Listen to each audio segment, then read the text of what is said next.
Welcome to the Explainer. In this one, we are diving deep into something a little different, the moral compass of cybersecurity. You know, it's funny. When a doctor starts their career, they take an oath. Lawyers, they have a strict code of conduct. But what about the people who guard our digital lives? The ones with the keys to pretty much everything? Is there some big formal promise they have to make? Well, that question gets us right to the heart of it. We're talking about a different kind of code here. Not software code, but a code of conduct. So let's just get on the same page. Ethics, right? It's basically the set of rules we use to figure out what's right and what's wrong. Think of it like a moral compass that's supposed to point you in the right direction, especially when you've got a lot of power or specialized knowledge. And here's where it gets really interesting. In cybersecurity, there is no single universal code of ethics, no Hippocratic oath for hackers. And you kind of have to ask why, right? Well, a big part of it is that this field is just moving so incredibly fast. What was a major issue last year might be totally different tomorrow. So while your company might have its own rulebook, the industry as a whole, it's a bit more fluid. Okay, so if there's no single rulebook, how does anything work? How can we trust these folks? It all boils down to a few key ideas. Let's call them the pillars of trust. All right, so these are the big ones: maintaining confidentiality, following security procedures, sticking to the law, actually promoting information security, and staying away from conflicts of interest. These are pretty much the non-negotiables. Let's dig into a couple of the really critical ones. First up, confidentiality. Think about it. These pros are the gatekeepers to everything. Your personal emails, your company's secret sauce, all of it. And yeah, the temptation to just take a little peek at something you find, or worse, sell that information, it's gotta be there. But honestly, trust is the whole game. If that disappears, the whole profession just crumbles. Next, we've got adherence to the law. Sounds simple, right? Don't break the law. Duh. But it's deeper than just trying to avoid a fine. Following rules like GDPR, that's really an ethical promise you're making to protect people's privacy. But what happens when the law tells you to do one thing and your boss tells you to do another? Yeah, let's put you in the hot seat for a second. Imagine this. There's a data breach. Customer data has been stolen. The law is crystal clear. You have to report it. But your employer, the person who signs your paycheck, tells you to bury it. Keep it quiet. What do? Suddenly, your duty to the public is smashing head-on with your loyalty to your company. There's no easy answer there, is there?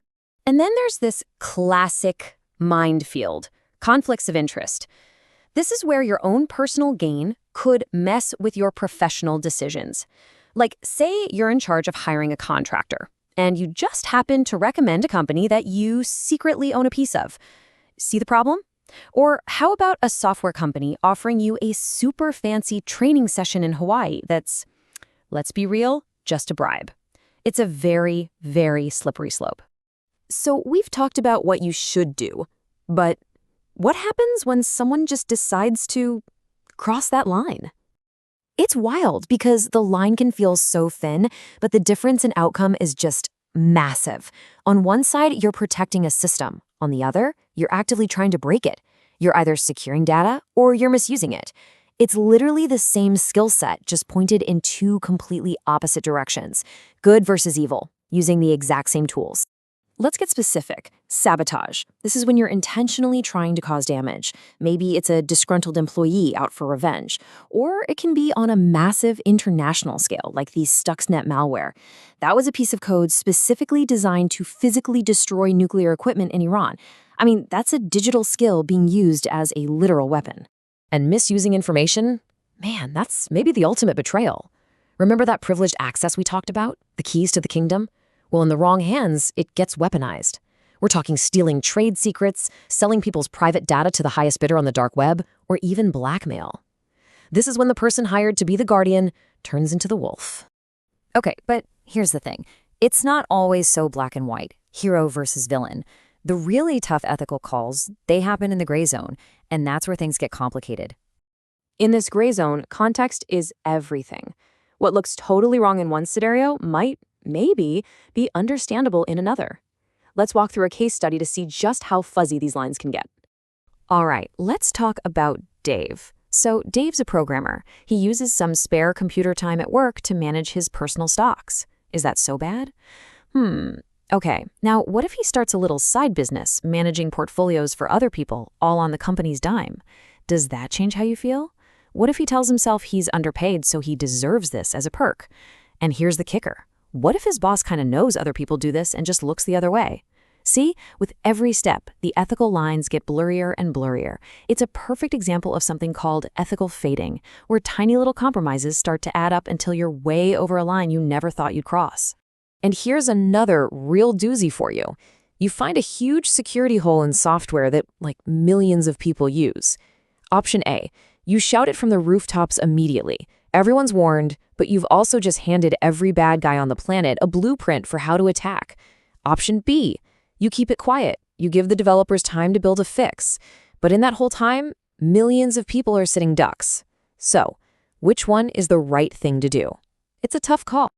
And all of this leads us to maybe the biggest, most intense ethical problem in our digital world, the whistleblower's dilemma. This is that moment when your loyalty to your company and your loyalty to the public are in a fight to the death. So we're going to leave you with this final massive question.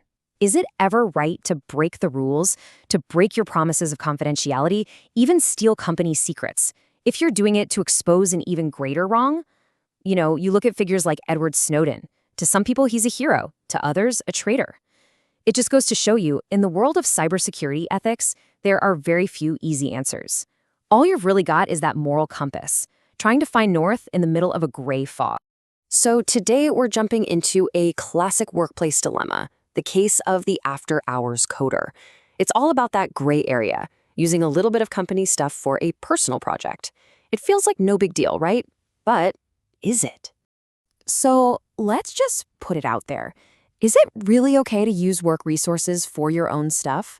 And I mean, think about it for a second. We're not talking about stealing office furniture here. It's the little things, right? Printing a few pages, using that fancy software on your work laptop for a side gig, or, hopping on some unused server time. It seems small, but where's the line? That's what we're going to figure out. All right, to really get into this, we need a story. Let's dive into the programmer's dilemma. Okay, so let's meet our main character, Dave. Dave's a coder at a big tech company. You know the type. Now, his company has these massive computers running all day, all night. And during the night shift, they're practically just sitting there humming away with a ton of spare processing power. So Dave gets an idea. He starts using that downtime to build a cool little program for himself, something to manage his stock portfolio. He's careful, he's not messing with any company work. He uses maybe a sheet or two of printer paper. It really seems totally harmless, doesn't it? But is it really harmless? Let's break down the ethics of it. And right away, you can see the two sides of the coin. From Dave's point of view, it's just common sense, right? The computers are just sitting there. I'm not hurting anything. But when you look at it from a purely ethical standpoint, it gets a little colder. The fact is, it's all company property. The computers, the electricity, the desk he's sitting at, it all belongs to them. And he's using it for his own personal gain without ever asking. That last part, without permission, is the real kicker. And that really brings us to the heart of the matter. The rule of thumb is this. Using company resources for your own benefit crosses a professional line. Unless, and this is the most important word, unless you have clear permission from management. That's it. That's the whole game. It's all about permission. So where does that leave Dave? Well, our first take has to be it's ethically doubtful. And look, that doesn't mean Dave's a villain here. He wasn't trying to bankrupt the company. It's just he skipped a step, a really, really important step. He didn't ask. And that one omission is enough to put the whole thing on very shaky ethical ground. But hold on, it's not that simple, because in the real world, context is everything. Ethics aren't always so black and white. So let's play a game. We're going to start changing the stakes for Dave and see how that moves the needle on our ethical compass. All right, scenario number 1. What if Dave's little side project is actually really good? So good, in fact, that he decides to turn it into a full-blown business. He starts managing stock portfolios for clients, making real money, all while still using his employer's computers to run the whole operation. What now? Whoa, okay, now the game has completely changed. This isn't just a hobby anymore, not by a long shot. This is a business, a for-profit business running on someone else's equipment. I mean, that is a textbook misuse of company resources for financial gain. And it creates this huge conflict of interest. It's a total no-go. Yeah, there's no debate on this one. The ethical judgment? Clearly unethical. The second that profit motive walks in the door, all that gray area we were talking about just evaporates. Okay, let's switch it up again. Let's get into Dave's head for a minute. What if he's feeling kind of cheated? He thinks his salary is way too low, and he sees this computer time as, a little fringe benefit that he's earned, a way to even the score. Does that justification make it okay? Well, the analysis here is pretty blunt. How you feel about your paycheck doesn't actually change the ethical rules. Look, if you genuinely believe you're underpaid, there are ways to handle that. You talk to your boss, you make a case to HR, you look for another job. What you don't do is start using company property as your own personal compensation plan. So, bottom line, that feeling of entitlement, it just doesn't hold up. The judgment is still unethical. Okay, this next one is tricky, and I think it's something a lot of us have seen. What if this is just what people do there? It's the culture. Dave sees his coworkers using the computers for personal stuff all the time. And here's the key. Management totally knows about it. They see it, and they just look the other way, never say a word. Now this changes things. Because if management knows what's going on and they're not doing anything to stop it, you could argue that's a form of implied permission. It's like they're saying, it's okay, without actually saying it. Sure, a written policy would be way better, but because the bosses are turning a blind eye, the ethical heat on Dave goes way, way down. And because of that, our judgment has to shift. It's now more ethically acceptable. It's not a perfect green light, A clear written policy is always the best way to go. But in this case, Dave isn't just some rogue employee. He's kind of just following the unwritten rules of the office. All right, last one. Let's pull Dave out of his corporate job and put him in a government office. Same behavior, but a totally different justification. He thinks, hey, these computers were bought with taxpayer money. They belong to the people. I'm one of the people. So what's the problem? Does that logic work? Nope, not at all. And this is a super important distinction. When it comes to public resources, stuff paid for by our taxes, the rules are incredibly strict. That equipment is there for one reason and one reason only, to conduct official government business. The whole "it belongs to the people" argument completely falls apart because it doesn't give any single person the right to use it for themselves. And for that reason, the verdict here is crystal clear. In a government job, this is absolutely unethical. There's no gray area. The line is drawn in permanent marker. Okay, so we've put poor Dave through the wringer with all these scenarios. What have we learned? Let's boil it all down to a simple ethical code you can actually use. It really just comes down to a 3-point checklist. Number 1, and this is the big one, seek permission. Seriously, almost all of Dave's problems would have vanished if he had just asked first. Number 2, respect property. Just remember that the company stuff isn't your stuff. It's not a free-for-all. And finally, number 3, uphold standards. Basically, just be a pro. Act with honesty, be professional. It's that simple. Look, if you walk away with only one thing today, make it this. This is the golden rule for this whole topic.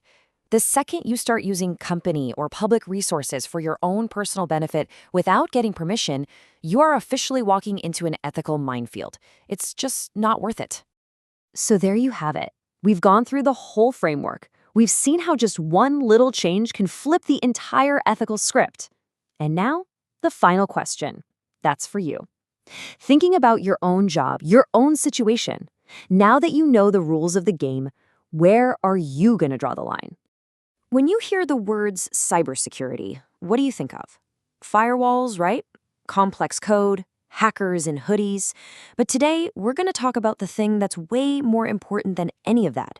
We're talking about the human choices, the tough calls that can make or break entire companies, personal reputations, and sometimes even international relations. You see, cybersecurity professionals have a staggering amount of power. They're the guardians of our most private information, the gatekeepers of the digital world. But all that power, it rests on a knife's edge, where pretty much every single decision is a potential ethical minefield. I mean, really stop and think about that for a second. For people in this field, this isn't some late-night philosophical question. It's their daily reality. And the answers are almost never simple. So let's dive into some of these complexities. So here's our game plan. First, we'll talk about those keys to the kingdom that these pros hold. Then we'll get into the darker side of things with digital sabotage and the very real damage to reputations. After that, we'll tackle the tricky dilemma of when you should reveal a threat. And finally, we're going to put you in the hot seat with some real-world ethical choices. All right, let's start with Section 1, the keys to the kingdom. This really gets to the heart of what makes this field so ethically charged. It's all about the incredible power and responsibility they have. I mean, just imagine it. You have access to everything. Company trade secrets, financial records, even a coworker's personal emails while you're just fixing a bug on their laptop. This job isn't just about being tech-savvy. It's a profound, constant test of your moral character. Okay, so now let's look at what happens when that trust is completely shattered. This is digital sabotage and betrayal, when the guardians themselves become the attackers. So sabotage is exactly what it sounds like. It's when someone on the inside, or a hacker, intentionally damages a system. Maybe it's a disgruntled employee who got fired, or someone trying to get paid to fix a problem they created. Whatever the reason, it's the ultimate betrayal. And believe me, this isn't just about corporate grudges. Digital sabotage has huge real-world consequences. Take Stuxnet. Back in 2010, this piece of malware was allegedly used by nation-states to physically destroy nuclear equipment. We're talking about code being used as a literal weapon. Sabotage can also look like something called hacking back. You know, a company gets attacked, so they decide to attack right back. It might feel justified, like a form of self-defense, but legally and ethically, it's an absolute swamp. Who decides how much retaliation is too much? But unethical behavior isn't always about a big, dramatic act of sabotage. Sometimes it's a lot quieter. Sometimes it's about destroying people instead of systems. This is about reputation and the ripple effects that follow. A security professional could easily see something they shouldn't. A bit of gossip in an email, sensitive personal info during a data recovery. Just casually sharing that information is a massive ethical breach. And at its worst, it can become a targeted campaign to absolutely ruin someone's life. Now, this is a really important distinction to make. There's a world of difference between an ethical action, like being a whistleblower and exposing real wrongdoing, and an unethical attack, where you're just spreading lies or private info to hurt someone. One serves the public good, the other is just about destruction. And this really gets you thinking about the ripple effect. It's easy to see an attack on a giant corporation as a victimless crime, but it never is. The real victims are often the employees who lose their jobs because of the financial hit, the customers whose lives are turned upside down. The harm always spreads. So far, we've talked about actively doing something wrong. But what about the ethics of doing nothing or waiting too long? This brings us to a really tricky subject, a dangerous silence, and the dilemma of when you should actually reveal a threat you've found. You'd think it's simple, right? There's a basic ethical duty to tell people when you find risk so they can protect themselves. But the question that keeps everyone up at night is, how soon is soon enough? And that's where it gets complicated. Let's walk through this so-called disclosure dilemma. First, a vulnerability is discovered, a big one in a program millions of people use. Now you enter the ethical gray zone. Do you tell the world right now, possibly giving bad actors a roadmap to exploit it? Or do you wait for a patch, leaving everyone exposed in the meantime? Eventually you get to public disclosure, and you just have to hope you made the right call. And here is the absolute nightmare scenario. What if, by trying to do the right thing and warn people, you actually make it more likely that an attacker will succeed before a fix is ready? Your act of public service could trigger the very disaster you were trying to prevent. That's a heavy burden. Okay, enough theory. Now it's your turn. Let's walk the ethical tightrope. I'm going to give you a few rapid-fire scenarios. There aren't any easy answers here, just hard choices. Let's see what you would do. First up, you leave your company and go work for a direct competitor. Is it wrong to use the trade secrets that are just in your memory? What if you had printed out documents and took them with you? Does that make it more wrong? Where do you draw that line? Okay, next one. You're a consultant working for two different companies. You learn something about client A that you know could prevent massive harm to client B. Do you honor your confidentiality with client A, or do you warn client B? Your duties are in direct conflict. What do you do? All right, last one. Your boss wants to cut security measures. You have very strong reason to believe this will put sensitive info at risk.